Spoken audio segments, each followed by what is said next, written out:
Hello बच्चों, आप सभी का स्वागत है फिजिक्स की क्लास में। और मैं हूं अनुज काम्बोज। आज हम चर्चा करेंगे एक मॉडल पेपर के बारे में। आपका जो 2024 में एग्ज़ाम हुए हैं उसमें जो 7 सेट खुले हैं पेपर के, उन 7 सेट में से एक सेट हम आज ये 340 एफएस देखेंगे कि इसमें किस किस प्रकार के न्यूमेरिकल प्रश्न पूछे गए हैं और उनका जो सॉल्यूशन दिया जाएगा वो कैसे होगा। तो चलिए, आपका टाइम वेस्ट ना करते हुए वीडियो को शुरू करते हैं। और वीडियो को शुरू करने से पहले सभी बच्चे इस वीडियो को अपने दोस्तों को शेयर कर दें, और जितने बच्चे चैनल पर नए हैं चैनल को सब्सक्राइब कर दें, जिससे आपको जितने भी हम मॉडल पेपर आगे निकलवाएंगे उन सब के क्वेश्चन आपके पास तक पहुंच जाए। क्योंकि आप जानते हैं कि जो अब नए ट्रेंड में क्वेश्चन चल रहे हैं उन सभी से आपको अवगत होना बहुत ही आवश्यक है, जिससे आप बोर्ड परीक्षा में अच्छे से अच्छे मार्क्स ला पाए। तो चलिए शुरू करते हैं। देखिए, अब आपका जो मॉडल पेपर है 2024 का वो है 340 एफएस। और 340 एफएस में जो न्यूमेरिकल्स है वो 8 पर्सन आए हुए हैं, और इसमें से लगभग 3% है जो 5-5 नंबर के हैं, और सभी प्रश्न 3-3 नंबर के, ठीक, या फिर 2-2 या 1 नंबर के हैं। ठीक है, इतनी बात। तो चलिए अब पहला क्वेश्चन देखते हैं। पहला क्वेश्चन में क्या कहा है कि एक प्रकाश किरण प्रिज्म n बराबर √3 में गुजरने पर न्यूनतम विचलित होती है यदि इस किरण के लिए आपतन कोण अपवर्तन कोण का 2 गुना हो तो प्रिज्म कोण तथा अपवर्तन कोण ज्ञात कीजिए। ठीक है, अब सबसे पहले बात हो रही है किसकी, सॉल्यूशन नंबर 1 करेंगे क्वेश्चन का। इस प्रश्न में आपको कितना दे रखा है, n बराबर दिया है √3। ठीक, n बराबर √3 दिया हुआ है, और इसने बोला है कि जो आपतन कोण है, आपतन कोण मतलब I, आपतन कोण I जो है वो अपवर्तन कोण का 2 गुना है। अपवर्तन कोण का कितना, अपवर्तन कोण कितना होता है R, यानी कि इसका 2 गुना। तो हम यहां से कह सकते हैं कि I इक्वल टू आपको 2R दे रखा है। ठीक है ना, ये I बराबर कितना हो चुका है आपके पास, I बराबर 2R। तो स्नेल के नियम से आप जानते हैं कि n बराबर होता है sine I upon sine R। n बराबर होता है ना, n बराबर sine I upon sine R। इस I की जगह आप n की जगह कितना √3, साइन I की जगह रख दीजिए 2R, और इस साइन R को जो का क्यों रहने दे। अब आपने त्रिकोणमिति में एक फॉर्मूला पढ़ा है साइन 2a का। साइन 2a का फॉर्मूला होता है 2 sine a into 2 sine a into cos a। ठीक है ना, तो एक फॉर्मूला लगा देंगे, क्योंकि आपके पास a की जगह कौन है, यहाँ पर r है, तो एक फॉर्मूला लगा दीजिए √3 साइन, साइन की जगह क्या हो जाएगा 2 साइन r और इंटू कोस r, बटे में कितना है साइन r। ठीक है, साइन r से साइन r कट गया, और ये 2 आप बटे में पहुंचा लीजिए, तो आपके पास बन जाएगा √3/2 is equal to cos r। और आप जानते हैं कि कोस में r की वैल्यू कितनी होती है, सॉरी कोस में √3/2 किसकी वैल्यू होती है, कोस 30 डिग्री की, यानी कि cos 30 is equal to cos r। तो r बराबर आपके पास बचा है 30 डिग्री। r कितना आया है 30 डिग्री। अब यदि आप इसमें अपवर्तन कोण पूछा था, तो अपवर्तन कोण कितना आया है 30 डिग्री आया है। और क्या पूछा था, प्रिज्म कोण, आपने देखा होगा कि जो प्रिज्म कोण होता है, प्रिज्म कोण ए, वो होता है किसका दुगना? अपवर्तन कोण का दुगना। क्योंकि आपने प्रिज्म के लिए n बराबर sine delta m plus A by 2 और साइन ए बाई 2 ये फॉर्मूला पढ़ा है। और ये फॉर्मूला किसका होता है? स्नेल के नियम से, मतलब sine I upon sine R. तो यहाँ से आर किसके बराबर? A by 2। तो A by 2 is equal to R, मतलब ए बराबर कितना? 2r। ठीक है, आशा करता हूँ ये बात आपके समझ में आ गई होगी कि आपका जो प्रिज्म कोण ए होता है वो आर का यानी कि अपवर्तन कोण का 2 गुना होता है। तो अब आर की वैल्यू रख दीजिए। आर की वैल्यू कितनी है आपके पास? 30 डिग्री। तो टोटल हो चुका है 60 डिग्री। ये आपका आंसर आ चुका है। ठीक है, स्क्रीनशॉट आप याद रखिएगा, लेते रहिएगा। मैं नेक्स्ट क्वेश्चन को फिर कर दूंगा। चलिए दूसरा क्वेश्चन देखते हैं, पहले इससे साफ कर देते हैं।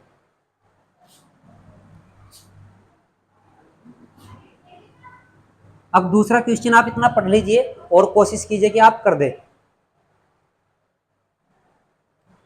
दूसरे क्वेश्चन में आपको क्या कहा है कि किसी परिपथ में एक प्रत्यावर्ती वोल्टेज V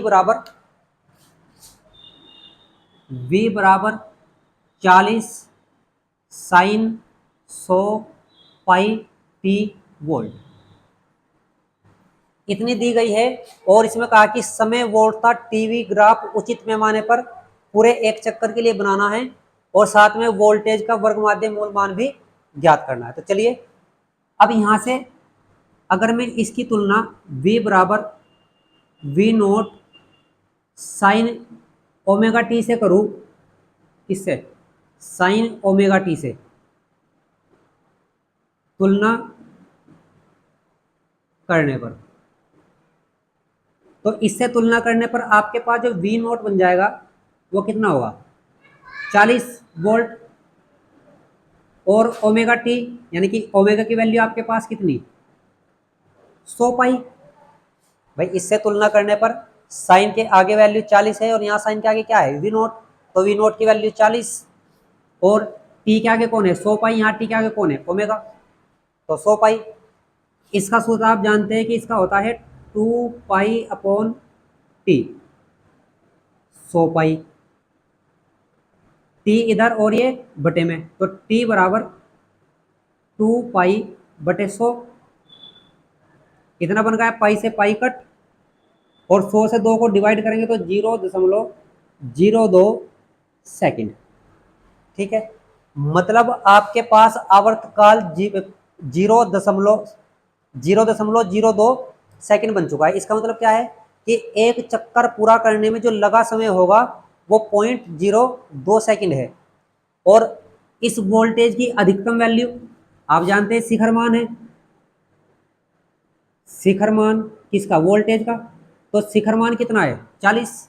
मतलब शिखर मान होता है अधिकतम आयाम, कि कितना वोल्टेज का अधिकतम आयाम है। तो अब बनाते हैं।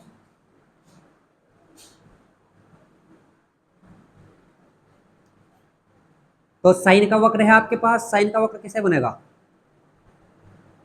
ऐसे।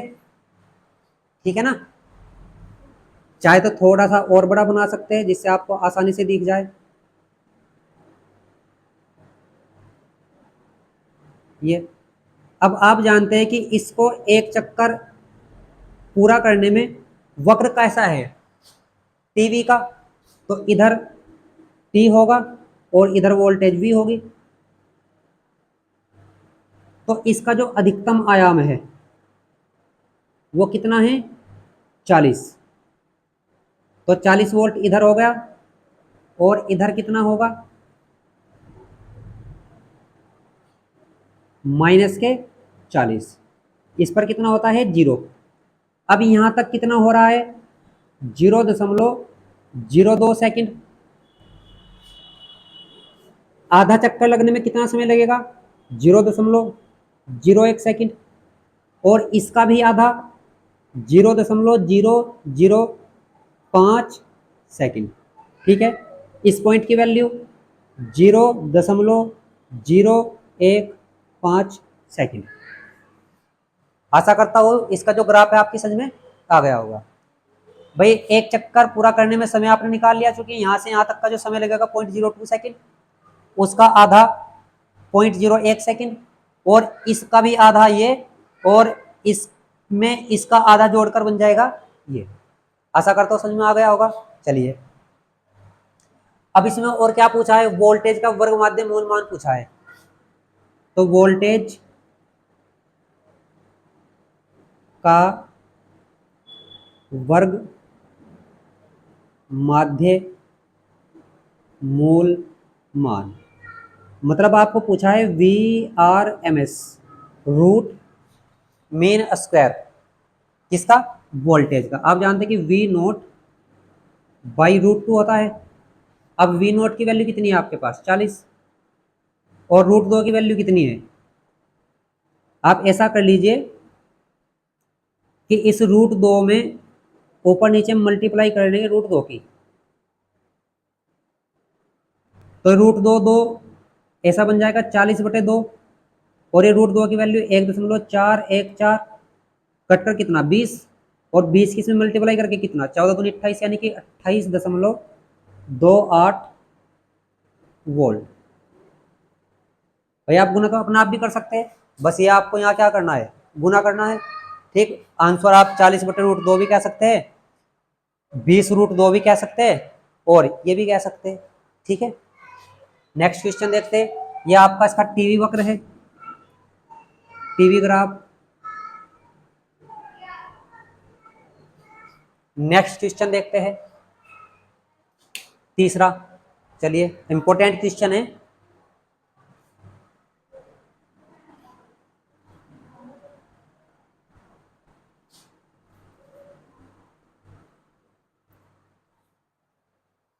इसमें कहा है कि निरपेक्ष ताप T पर किसी कण की जो ऊर्जा है वो केबीटी कोटि की है। ठीक है, 27 डिग्री सेल्सियस पर। अब 27 डिग्री का मतलब है टेम्परेचर, 27 डिग्री सेल्सियस आपको चेंज करना पड़ेगा केल्विन में। तो 27 + 273 कितना बन जाएगा, ये बन जाएगा पूरा 300 केल्विन। ठीक है, उसके बाद क्या दिया है, न्यूट्रॉन की तरंग दैर्ध्य की गणना करनी है, इसी तरंग दैर्ध्य के फोटोन की ऊर्जा भी ज्ञात करनी है। अब एक फॉर्मूला होता है आपका तरंग दैर्ध्य का, लैम्डा बराबर h/√2m/k। क्या होता है, 2m/k। अब ये जो k है ये काइनेटिक एनर्जी है। क्या है, काइनेटिक एनर्जी। हम जानते हैं कि इसने कहा है कि कण की जो ऊर्जा है किसकी कोटि की, केबीटी कोटि। मतलब यहां पर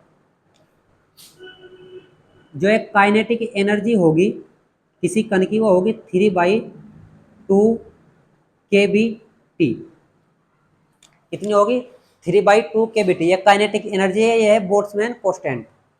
मतलब जो kb है वो क्या है, बोल्ट्जमान नियतांक,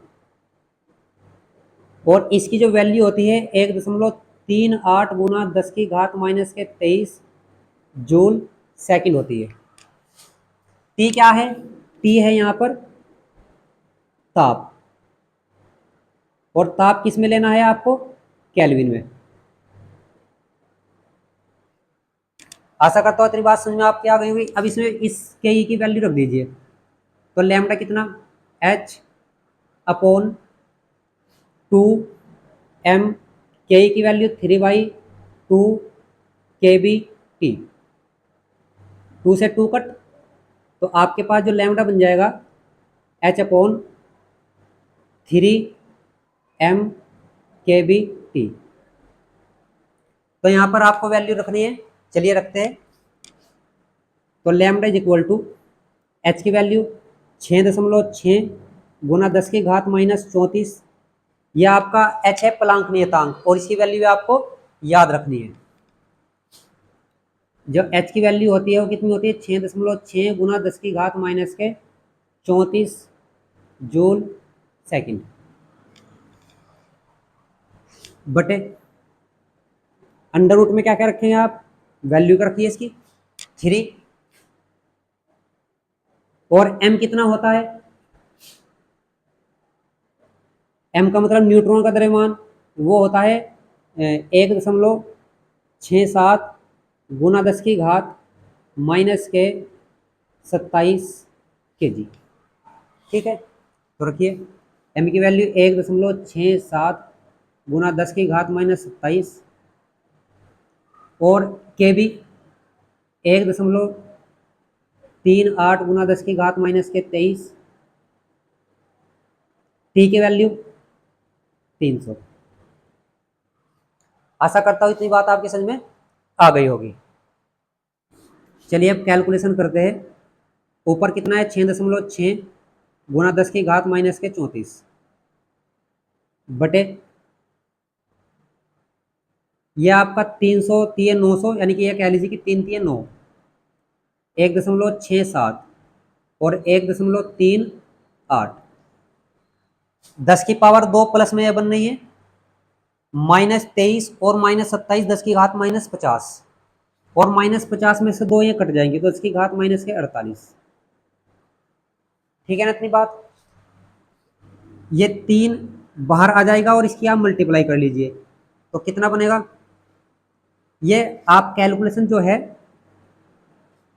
वो अपना आप कर लीजिएगा। मैं इसकी कैलकुलेशन टोटल करके लिख देता हूँ कि जो लैम्डा की वैल्यू आएगी वो आएगी 2.21 गुना 10 की घात माइनस के कितने, इसमें यहाँ पर ये आंसर लिखे हैं, ये 1.5 एंगस्ट्राम में आ रहा है, यानी कि आपकी घात जो बन जाएगी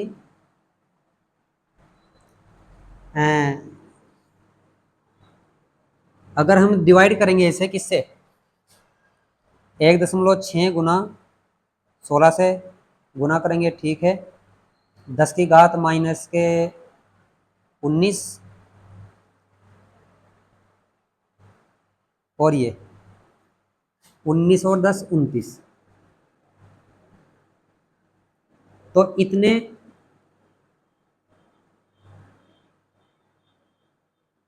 सॉरी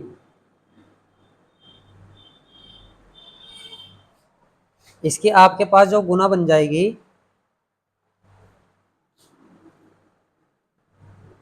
आप आसान आप कर लीजिएगा, मैं लिख रहा हूं यहाँ पर, इसकी टोटल कैलकुलेशन बन जाएगी 1.45 गुना 10 की घात माइनस के 10 मीटर। 1.45 और 10 की घात माइनस 10 होता है एंगस्ट्राम। क्योंकि मान लिया अगर मैं इसकी यहाँ पर कैलकुलेशन गुना करूंगा तो वो टाइम वेस्ट होएगा और वीडियो थोड़ी लंबी बन जाएगी। ये इसकी वैल्यू आ गई है एंगस्ट्राम में। उसके बाद इसने पूछा है किसके बारे में, फोटोन की ऊर्जा। तो फोटोन की ऊर्जा क्या होती है,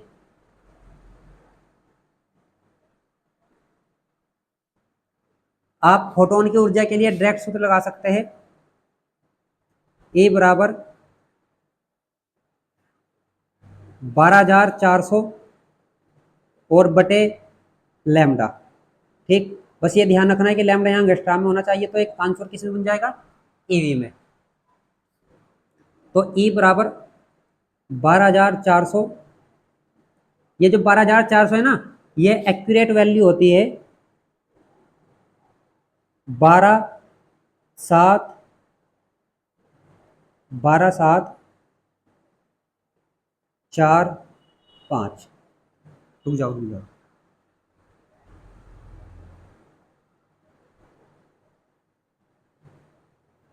आप 12,400 ही रख लीजिए। 12,400 वैसे तो 1 2 3 4 5 वैल्यू होती है, लेकिन आसान रहेगा कि 12,400 ही रख लीजिए। ठीक, कितनी बटे लैम्डा, किसमें था, एंगस्ट्रॉम में। आंसर कायम में आएगा, ईवी में। तो आपका एंगस्ट्रॉम में कितना है, 1.45। जब आप इसको इससे डिवाइड करेंगे तो एनर्जी कितनी बन जाएगी, ये आपका आंसर है 8.57 गुना 10 की घात 3 ईवी। ठीक, आप जानते हैं मैं कैलकुलेशन करने में टाइम वेस्ट नहीं कर सकता, क्योंकि उससे आपका ही नुकसान है। आप घर बैठकर इसकी डिवाइड कर लीजिएगा और ये लगभग इतना बन जाएगा, ठीक है ना। चलिए आप इसको छाप लीजिए, क्योंकि आपको केवल क्या सीखना है, ये कॉन्सेप्ट और सूत्र देखने हैं क्वेश्चन में कि कैसे लग रहे हैं और कैसे हम कैलकुलेशन कर रहे हैं। तो नेक्स्ट क्वेश्चन देखते हैं।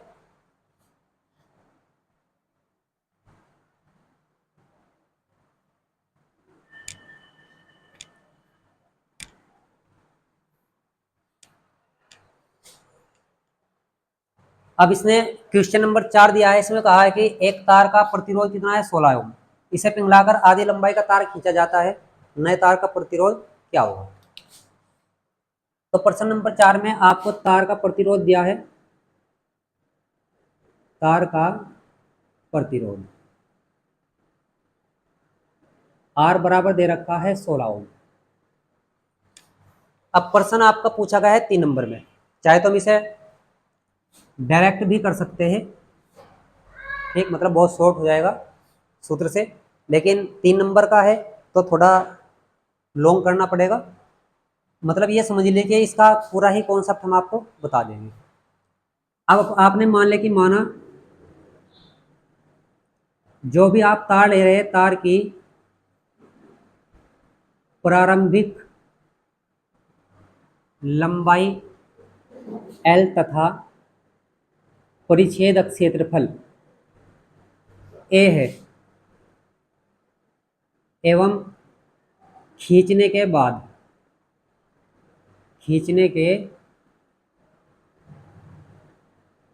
बाद लंबाई L डैश तथा अक्षेत्रफल A डैश है। अब एक बात आप यहां से बिल्कुल आसानी अच्छे तरीके जानते हैं कि इसने कहा है कि पिघलाकर आधी लंबाई का तार खींच लिया, मतलब इसने पिघलाया है, और पिघलाने का मतलब उसका जो इतना आयतन, यानी जितना पदार्थ का आयतन पहले था उतना ही आयतन बाद में रहेगा। तो तार का प्रारंभिक आयतन बराबर होगा तार का अंतिम आयतन। अगर मैं कहूं कि तार ये है आपका, इसकी लंबाई L और परिच्छेदक क्षेत्रफल A। अब ये तार कैसा दिख रहा है आपको, बेलनाकार, और बेलनाकार किसी भी वस्तु का या बेलन का आपने आयतन पढ़ा होगा, जो इसका वॉल्यूम होता है, आयतन, वो होता है पाई आर स्क्वायर इंटू एच, ठीक है ना, यही होता ना। अब पाई आर स्क्वायर क्या होता है, पाई आर स्क्वायर होता है इनका क्षेत्रफल, और वो आपने क्या मान रखा है, ये, और एच क्या होता है, इसकी हाइट, हाइट को आपने क्या दिया है नाम, एन। तो आपको एक बात यहां से पता लग गई है कि इसका जो आयतन होगा वो क्षेत्रफल इंटू लंबाई के बराबर होगा। तो इसी चीज का हम यूज करेंगे। तो तार का प्रारंभिक आयतन क्या, क्षेत्रफल शुरू में a था, लंबाई l थी। तार का अंतिम आयतन, जब आपने तार को खींच दिया तो खींचने के बाद लंबाई l डैश और क्षेत्रफल कितना a डैश, तो ये बराबर होंगे। आपने यहां से a बटे a डैश इधर कर लीजिए, यह बन चुका है 1 बटे a डैश, l इधर, l डैश बटे l, ठीक है, इतनी कहानी। अब देखिए इसने कहा है कि खींचकर क्या क्या है, लंबाई जो है वो आधी कर दी है। लंबाई कितनी कर दी है, आधी। मतलब जो नए तार की लंबाई L डैश थी, कितनी थी, L डैश, वो इस L की आधी कर दी, जितनी पहली थी उससे आधी। तो L डैश की जो क्या रखूँ मैं, L/2 बटे में क्या है, L से L कट गया, तो क्या बचा है 1/2, यानी कि a बटे a डैश या L डैश बटे L की वैल्यू कितनी, 1/2 बन चुकी है। तो नया प्रतिरोध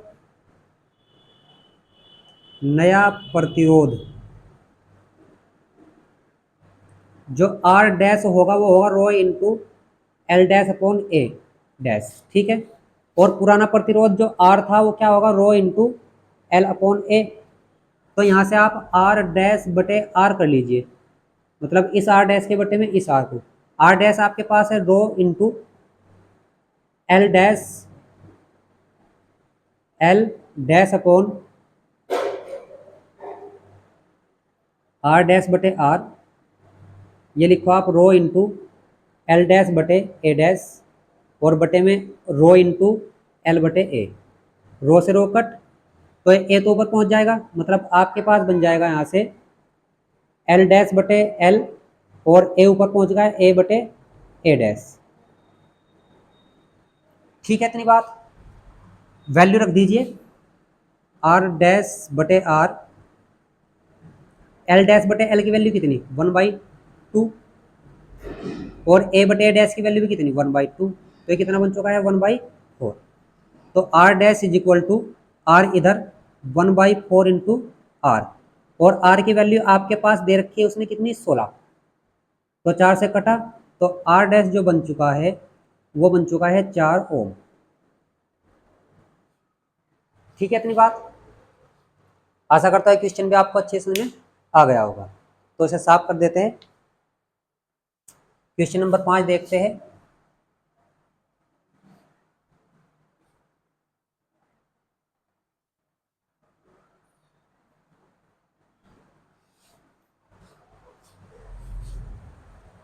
अच्छा, क्वेश्चन नंबर 5 है ये।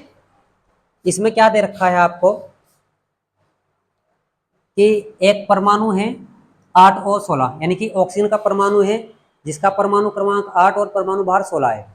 उसका परमाणु द्रव्यमान दे रखा है इतना, इसकी प्रति न्यूक्लियन बंधन ऊर्जा में ज्ञात करनी है। इलेक्ट्रॉन का द्रव्यमान दिया है एमयू में, प्रोटॉन का दिया है द्रव्यमान, और न्यूट्रॉन का द्रव्यमान दिया है। अब प्रति न्यूक्लियन बंधन ऊर्जा क्या होती है, उसके लिए सबसे पहले आपको निकालनी होगी इसकी द्रव्यमान स्थिति। क्या निकालनी होगी, अब देखिए ये दोबारा वैल्यू नहीं लिखूंगा मैं, यहाँ पर वैल्यू लिखी है, आप अपने आप लिख लीजिएगा। मैं सबसे पहले लिख रहा हूं द्रव्यमान स्थिति, द्रव्यमान स्थिति। द्रव्यमान स्थिति को प्रेजेंट करते हैं डेल्टा एम से, और इसका जो सूत्र होता है वो होता है जेड प्रोटॉन का द्रव्यमान प्लस ए माइनस जेड न्यूट्रॉन का द्रव्यमान, और माइनस के कैपिटल एम। अब इसमें कौन क्या है वो आपको ध्यान रखना है। सबसे पहले बात, ये आप जानते हैं प्रोटॉन का द्रव्यमान है, किसका,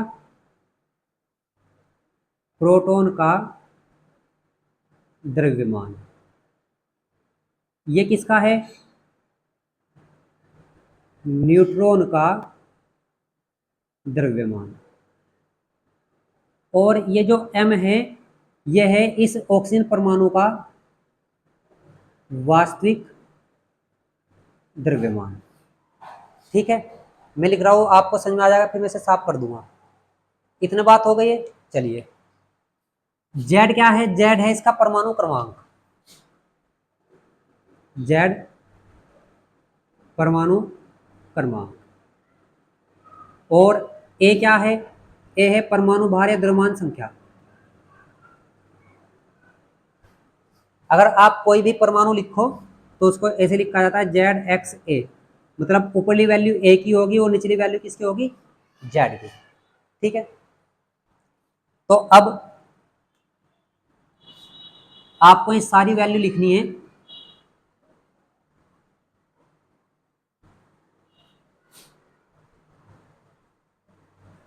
चलिए, आपके पास जो परमाणु है वो है क्या, O, 8O 16, मतलब इसके अकॉर्डिंग आपके पास जो Z है वो 8 है और A कितना है 16 है। ठीक है, इतनी कहानी। चलिए, अब वैल्यू निकालते हैं किसकी, डेल्टा M की। कैसे निकालेंगे, Z की वैल्यू रख दीजिए, इस Z की वैल्यू कितनी है 8, गुना प्रोटॉन का द्रव्यमान आपको दे रखा है कितना 1.8 0,0,7,5,9,3 माइनस ए माइनस जेड का मतलब मैं यहां निकाल देता हूं ए माइनस जेड जगह 16 माइनस के 8 बराबर 8। तो बस यहां पर 8 लिख लीजिए आप, 8 कितना 8। और फिर क्या आ जाएगा, न्यूट्रॉन का द्रव्यमान, न्यूट्रॉन का कितना है 1,008992, ठीक है इतनी बात। और माइनस वास्तविक द्रव्यमान कितना है यहाँ पर ये, यानी कि 16,0000, ठीक है इतनी बात। अब आपको क्या करना है, इसमें से आप 8 कॉमन ले लीजिए। क्या कॉमन ले लीजिए 8। जब 8 कॉमन लोगे तो यहाँ पर क्या बचेगा 1,007,5,9,3 प्लस यहाँ से बचेगा 1,008992 माइनस के 16,000000। इन दोनों को जोड़ लीजिए, 3 2 5, 9 दूनी 18 का 8 का से लग गया 1, 9 और 5 14 और 1 15 का 5 का से लग गया 1, 8 7 15 और 1 16, 1,0,2। ठीक है इतनी बात। 2 8 की मल्टीप्लाई कीजिए, 8 पंजे 40 की 0, 8 पंजे 40 की 0 से लग गए 4, 8 64 और 4 68, 68 का 8 हासिल लग गए 6, 8 पंजे 40, 6 46, 4 8 छंग 48 और 4 52 का 2 का हासिल लग गए 5, 8 कम 5 13 का 3 का और ये पूरा और 8 दूनी 16, इतनी वैल्यू बन गई है। और माइनस क्या है 16,000000, ये घटा लीजिए। जब इसमें से घटाओगे तो 16 में से 16 घट जाएगा, बस ये बचेगा। यानी कि आपके पास जो डेल्टा एम की वैल्यू बची है वो बची है 0.13268 और ये आया किस में आंसर AMU में, एटॉमिक मास यूनिट में। अब आपको इसकी बंधन ऊर्जा निकालनी है। कभी कभार प्रश्न में खाली बंधन ऊर्जा दे देता है, बंधन ऊर्जा। अब बंधन ऊर्जा होती है E या डेल्टा E कह लीजिए या E कह लीजिए, ये होती है डेल्टा M इंटू 931 MeV, ठीक है बात। तो डेल्टा E हो जाएगा ये डेल्टा M कितना 0.13268 और गुना कितना 931।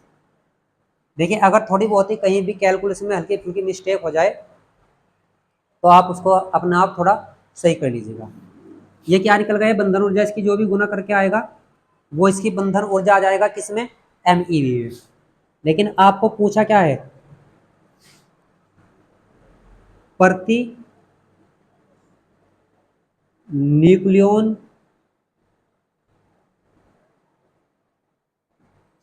बंधन ऊर्जा, और ये अस्थायित्व को प्रेजेंट करती है किसी भी नाभिक के अस्थायित्व को। जितनी ज्यादा बंधन ऊर्जा होगी कोई भी नाभिक उतना ही ज्यादा अस्थायी होगा। तो डेल्टा बंधन ऊर्जा जो होगी प्रति न्यूक्लियन बीटा, कुछ भी मान सकते हैं आप इसके, वो होगी डेल्टा E/A। मतलब इस बंधन ऊर्जा को अगर आप परमाणु भार से डिवाइड कर दो तो वो आपके पास प्रति न्यूक्लियन बंधन ऊर्जा आ जाएगी। तो डेल्टा E कितना है 0.13268 इंटू 931 अपॉन ए की वैल्यू आपके पास कितनी है 16। तो आप इसे जब डिवाइड करोगे तो कितना आ जाएगा डिवाइड करके, ये बन जाएगा इतना 7.715 लगभग ऐसी कुछ वैल्यू बन जाएगी MeV। तो आपको केवल तरीका देखना है क्वेश्चन का कैसे, कैलकुलेशन आप खुद कर लीजिएगा, हल्की हल्की सी कहीं से थोड़ी मिस्टेक हो जाए तो आप खुद सही कर लीजिएगा। सही समझ में आ गया है क्वेश्चन? ठीक है, नेक्स्ट क्वेश्चन देखते हैं। क्वेश्चन नंबर क्या था? 5। अब क्वेश्चन नंबर 6 देखेंगे। ये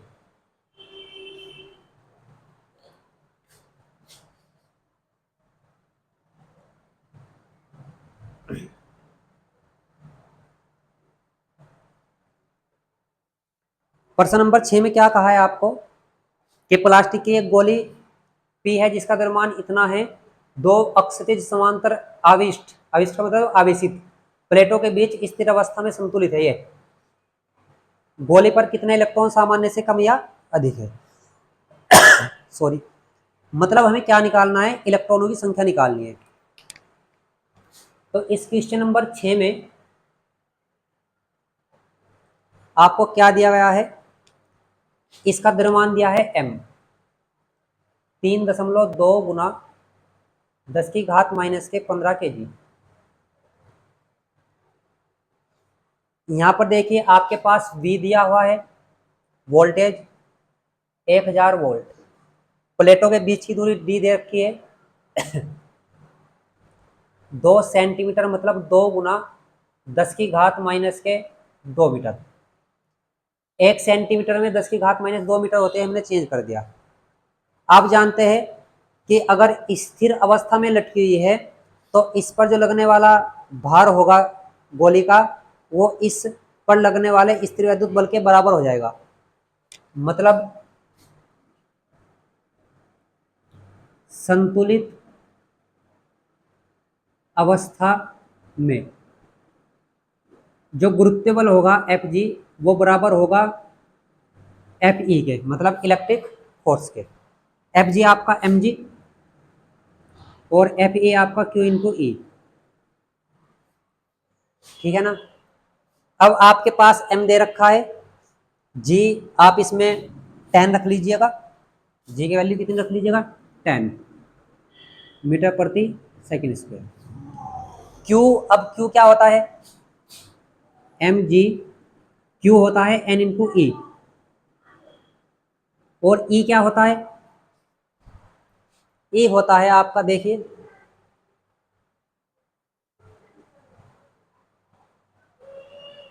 इलेक्ट्रॉनों की संख्या पूछ रहा है कि सामान्य से कितनी अधिक या कम है। ठीक है, e क्या होगा आपका? v upon D. तो n बराबर निकाल लीजिए यहां से। n बराबर कैसे निकलेगा? mg, d बटे में था, गुना में जाएगा, a अपॉन में, और v भी अपॉन में। ठीक है ना?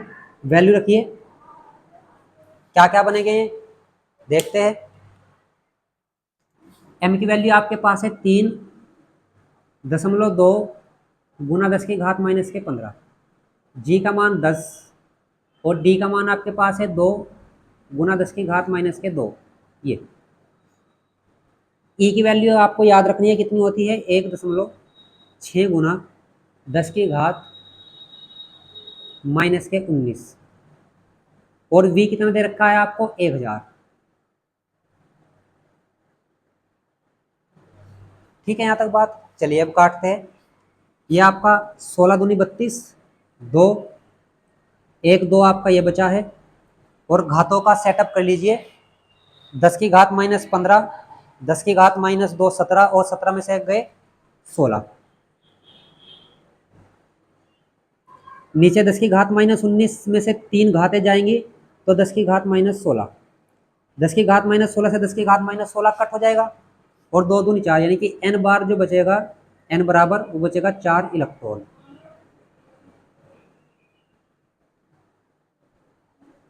ठीक है, मतलब इसके पास 4 इलेक्ट्रॉनों की अधिकता है। तो आशा करता है बस समझ में आ गया। क्वेश्चन नंबर 7 देखते हैं।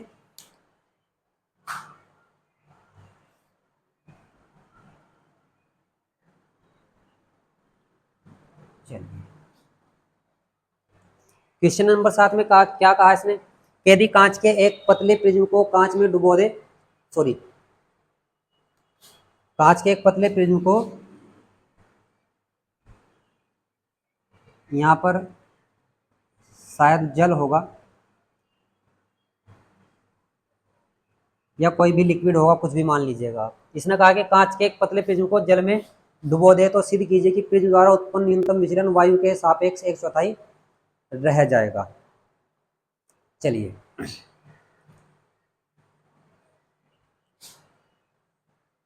अब प्रिज्म के लिए जो विचलन कोण का फॉर्मूला होता है, प्रिज्म के लिए आप जानते हैं कि प्रिज्म कैसे दे रखा है, पतला प्रिज्म, और पतला प्रिज्म है तो इसके लिए डेल्टा जो होता है, डेल्टा एम विचलन कोण वो होता है n-1 इंटू ए। एन अपूर्णांक है और ए क्या है, प्रिज्म कोण है। तो सबसे पहले इसने दो बात करी है, किस किस के लिए, किसने कहा है कि वायु के सापेक्ष देखना है। तो सबसे पहले वायु में देखेंगे विचलन कोण हम, वायु में या वायु के लिए कह लीजिए, थोड़ा आसान रहेगा।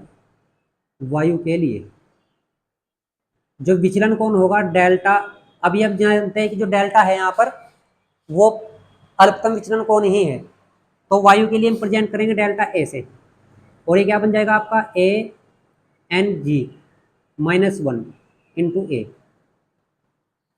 ठीक है, फिर किसके लिए, जब इसे द्रव में डुबोएंगे यानी कि जल में, जल के लिए। अब जल के लिए जो विचलन कोण होगा W, वो होगा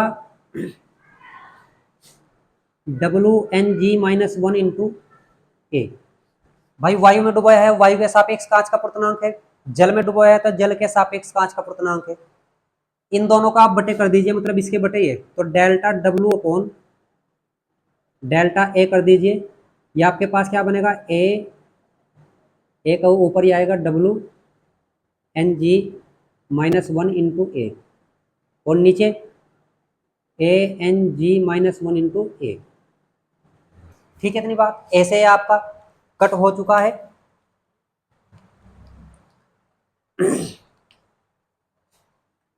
ए से ए कट, तो आपके पास जो बचा है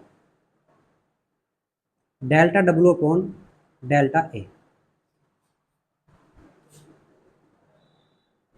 ये आपका है WNG-1 अपॉन ANG-1। अब प्रश्न को एक बार दोबारा पढ़ लीजिए। इसने कहा कि यदि कांच के पतले प्रिज्म को जल में डुबो दे तो सिद्ध कीजिए कि प्रिज्म द्वारा उत्पन्न न्यूनतम विचलन वायु के सापेक्ष 1/4 रह जाएगा। चलिए, अच्छा, आपको एक बात यहां से पता है कि आपका WNG जो होता है, WNG वो होता है कितना, ANG अपॉन, और नीचे क्या आएगा, ANW। ठीक है,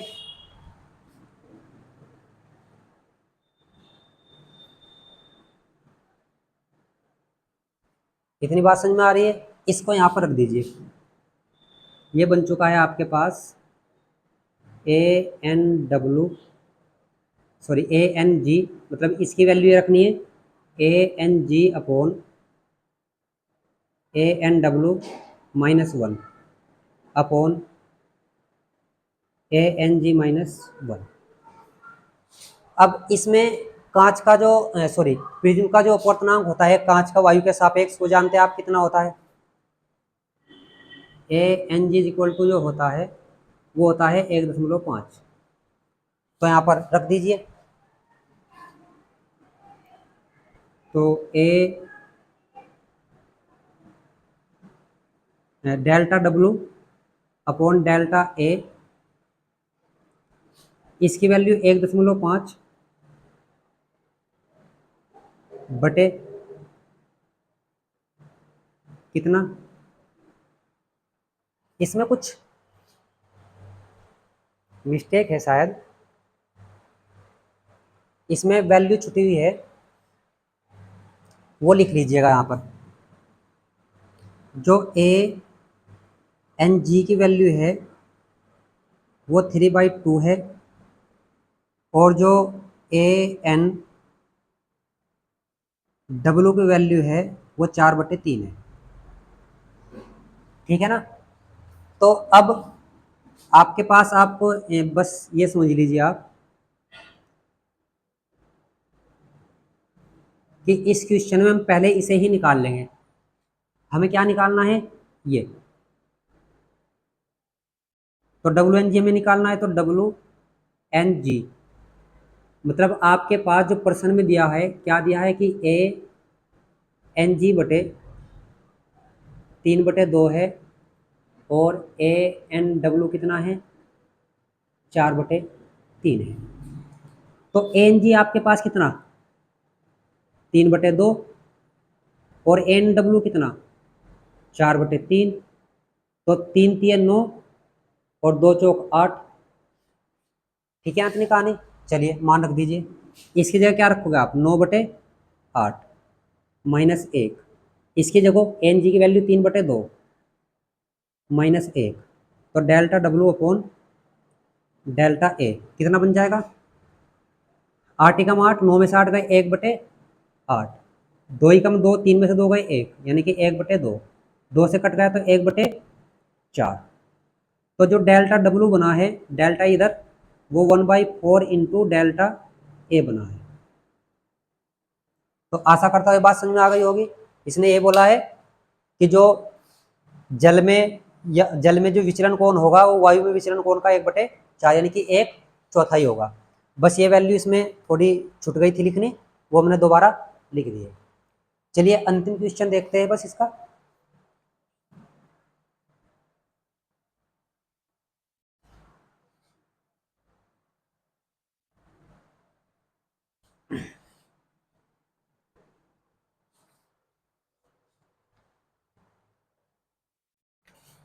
क्वेश्चन नंबर 8, इसमें कहा कि क्राउन कांच का एक द्वि अवतल लेंस बनाना है। लेंस के पृष्ठों की वक्रता त्रिज्या कितनी रखी जाए कि लेंस की क्षमता -2.5 डायोप्टर हो। क्राउन कांच का पूर्णांक दे रखा है, यानी कि आपको यहाँ पर n बराबर दिया है कितना, 1.65। और आप जानते हैं कि जैसे आपके पास ये द्वि अवतल लेंस है,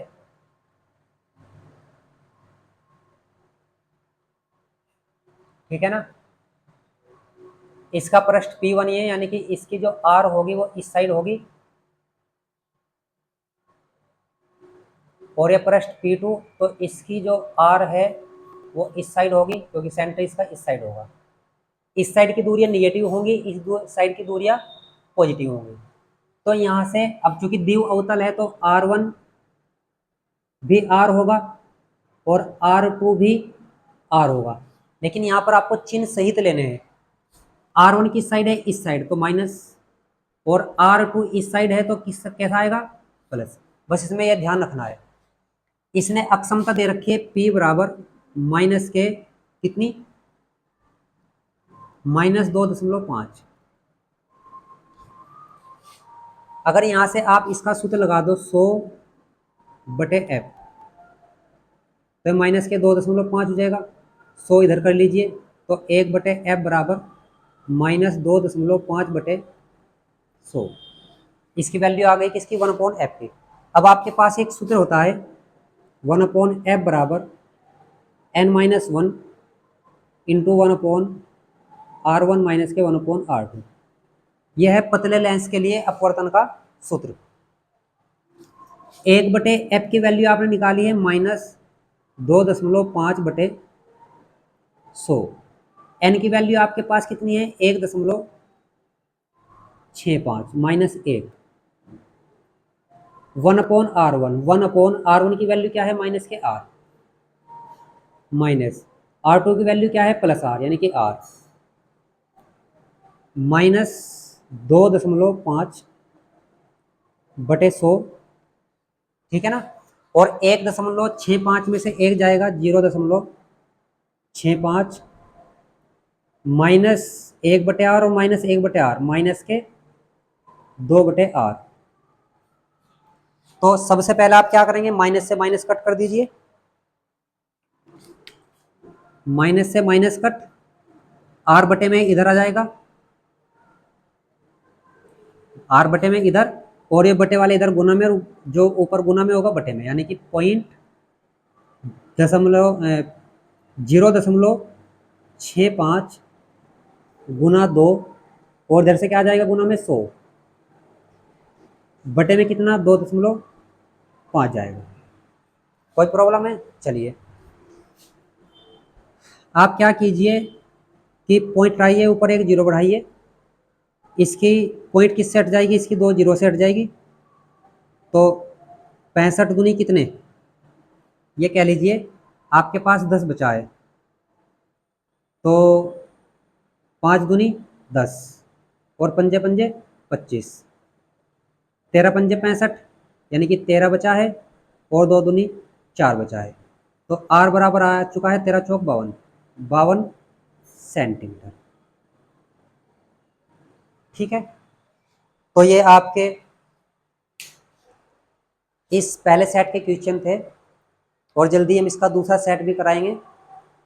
तो यदि आपको ये सभी क्वेश्चन समझ में आए हो, वीडियो अच्छी लगी हो, तो सभी से हाथ जोड़कर निवेदन है कि प्लीज़ इस वीडियो को अधिक से अधिक शेयर करें, और जितने बच्चे इस चैनल पर नए हैं वो चैनल को सब्सक्राइब कर दें, और वीडियो को लाइक करना न भूलें। तो चलिए मिलते हैं नई वीडियो में, तब तक के लिए सभी बच्चों को धन्यवाद।